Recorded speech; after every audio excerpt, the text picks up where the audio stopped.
While there have been incidents in which billionaires and other prominent persons have argued with reporters or the media, it's crucial to emphasize that the word humiliation is subjective and perceptions may differ.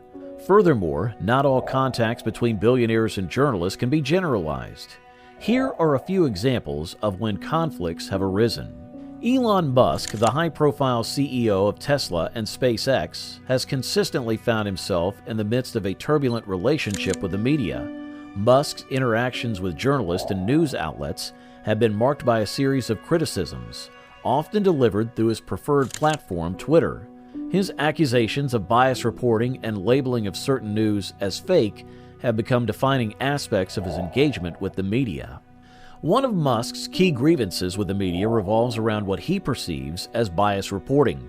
On multiple occasions, he has taken to social media to express his frustration with journalists whom he believes are not presenting news objectively. Musk's assertions often focus on the alleged predisposition of certain news outlets to favor particular narratives, thereby distorting the truth. His critique suggests a broader skepticism toward the media establishment, raising questions about the objectivity and credibility of news coverage. Twitter serves as Musk's primary channel for airing his grievances, where he directly addressed journalists and news organizations. His tweets often carry a tone of dissatisfaction with the media landscape, criticizing what he sees as a lack of fairness and impartiality. Musk's willingness to confront the media publicly has made his disputes headline news, generating further discussion about the role of the media in shaping public perception, especially in the context of influential figures like Musk. Beyond accusations of bias, Musk has not shied away from dismissing certain reports as fake news. This term, popularized in recent years, has been used by various public figures to challenge the accuracy and legitimacy of news stories. Musk's invocation of this phrase underscores a deep-seated distrust in the media and raises questions about the veracity of information disseminated by news outlets. Musk's interactions with reporters have, at times, taken a more confrontational turn. Instead of engaging in a traditional dialogue, Musk has responded with sarcasm and dismissive remarks. This approach has fueled the perception that Musk views the media with a degree of disdain, seeing it as an obstacle rather than a conduit for transparent communication. Such interactions contribute to an evolving narrative surrounding Musk's relationship with the press, adding complexity to the public's understanding of his leadership style and communication methods. The media's coverage of Musk is not without its own complexities. While some outlets have been critical of his handling of public relations and his interactions with the press, others have highlighted his accomplishments and innovations in the tech and space industries. The media landscape's portrayal of Musk reflects a broader tension between the scrutiny faced by high-profile individuals and the need for balanced, accurate reporting. In a bold and public confrontation, Jeff Bezos, the visionary founder of Amazon and the owner of the Washington Post, found himself at the center of a scandal involving the notorious National Enquirer. The clash erupted when Bezos publicly accused the tabloid of engaging in a sinister plot to blackmail and extort him, using compromising photos as leverage. In a strategic move to seize control of the narrative, Bezos opted to expose the alleged extortion threat, turning the tables on the tabloid and thrusting the issue into the spotlight. The saga unfolded as Bezos, a prominent figure in the business world and media landscape, took to various platforms to reveal the seedy underbelly of the National Enquirer tactics. At the heart of the matter were claims that the tabloid had obtained explicit photographs of Bezos, and rather than pursuing responsible journalism, had chosen to exploit them for financial gain. Bezos, known for his tenacity and resilience, was not one to succumb easily to such pressure. In a move that would define the narrative, Bezos took the unconventional step of making the extortion attempt public.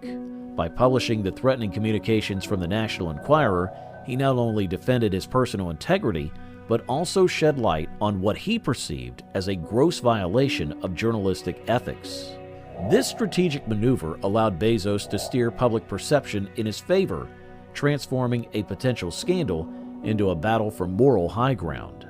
As the details of the alleged extortion plot came to light, Bezos articulated his accusations against the National Enquirer. The tech mogul asserted that the tabloid had threatened to release explicit photos unless he publicly declared that the Enquirer's coverage of his extramarital affair was not politically motivated. Bezos, who had faced scrutiny for his personal life in the media before, now found himself confronting a new breed of media tactics that transcended mere sensationalism. In the aftermath of Bezos' revelations, the National Enquirer faced intensified scrutiny and criticism. The alleged attempt to weaponize explicit content for financial gain raised questions about the tabloid's journalistic integrity and ethical standards. Bezos' decision to expose the extortion attempt not only protected his personal reputation, but also positioned him as a defender against unscrupulous media practices. The saga took on broader implications as Bezos, with his ownership of the Washington Post, became a symbol of the struggle against media manipulation and sensationalism. The clash between a tech titan and a tabloid powerhouse highlighted the ethical challenges faced by media outlets in the digital age.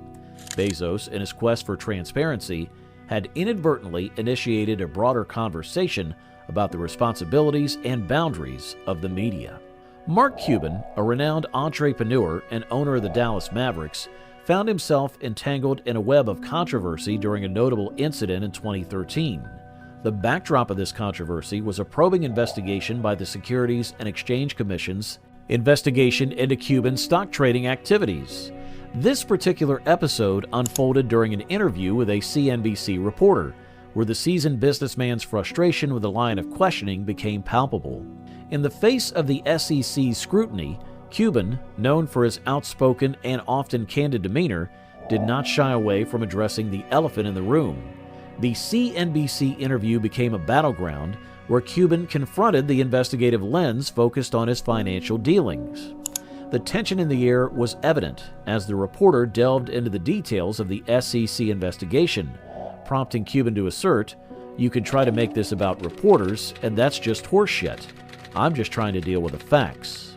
Cuban's choice of words reflected not only his exasperation, but also a staunch determination to shift the narrative away from what he perceived as an unnecessary focus on the messenger rather than the message. The phrase horseshit underscored his frustration, suggesting that the probing questions were a diversion from the issues at hand. In essence, Cuban was signaling a desire for a more straightforward and fact-based discussion surrounding the SEC investigation. Well, that's it for today. Make sure that you like and subscribe to our channel for more amazing videos. Thanks for watching our video, and we'll make sure that we see you at the very next one.